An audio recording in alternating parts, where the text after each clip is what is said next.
في البداية أنا لا أود أن أطيل بعد أن تحدث الأخوة بإسهاب في هذا الموضوع. أنا رسالتي لشباب الحراك والمعارضة بشكل عام. الكل يعلم أن هناك طريقين، طريق السلطة وطريق المعارضة والدفاع عن المكتسبات الدستورية. طريق السلطة كل الشعب الكويتي يعرفونه ويعرفون الوجهاء والقبيضة وغيره، وطريق الحق اللي سلكها أبناء الكويت الوطنيين. طريق السلطة مفروش بالورود، وطريق المعارضة مفروش بالشوك. لذلك إذا كان هناك من رسالة نوجهها لأخواننا في المعتقل ولشباب الحراك أن احنا ما سلكنا هذا الطريق إلا نعلم أن هناك ثمن يجب أن ندفعه. نعم، هناك ثمن.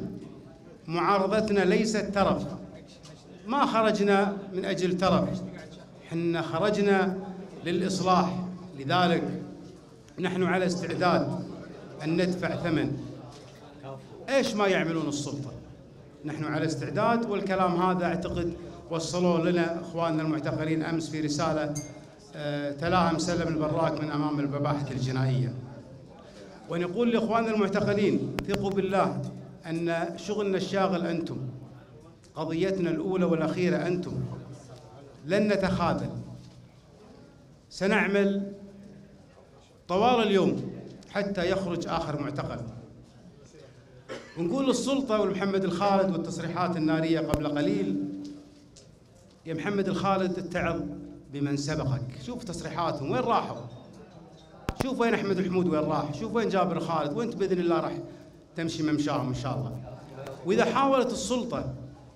حاولت السلطة بأي شكل من الأشكال أن تعتقل الشباب وأن تمنع التجمعات المتضامنة، حنا نقول لهم نعم بيدكم البطش وقاعد تبطشون مثل ما بطشت ابو احمد التقباسي وغيره من شباب الحراك، لكن لازم تعرفون ان الظالم، ان المظلوم له دعوه مستجابه، ان المظلوم له دعوه مستجابه. الله سبحانه وتعالى اخبرنا وقال في محكم التنزيل: وعزتي وجلالي لانصرنك ولو بعد حين. هذا اللي قاعد يصير ما يرضاه لا الله ولا رسوله، لكن بالنسبة للحراك نحن مستمرين. والله لو تسوون ما تسوون راح ننزل في مسيرات وراح نقيم الندوات ومستمرين حتى نسقط المتآمرين الحقيقيين. إذا تسمحوا لي بس في آخر كلمة ودي أوجه كلمة إذا أذنتم لي لفيصل المسلم. الدكتور فيصل المسلم يسجل له تاريخيا أنه هو أول من فعل وأوجد نقلة نوعية في العمل البرلماني في محاسبة رئيس الوزراء. الآن بعض الصبيان قاعد يتطاولون على هذا الشخص، وأنا بس أحب يعني أذكر أبيات لعبد الرحمن العشماوي الشاعر الكبير قالها أراها مناسبة لفيصل المسلم في هذا الوضع.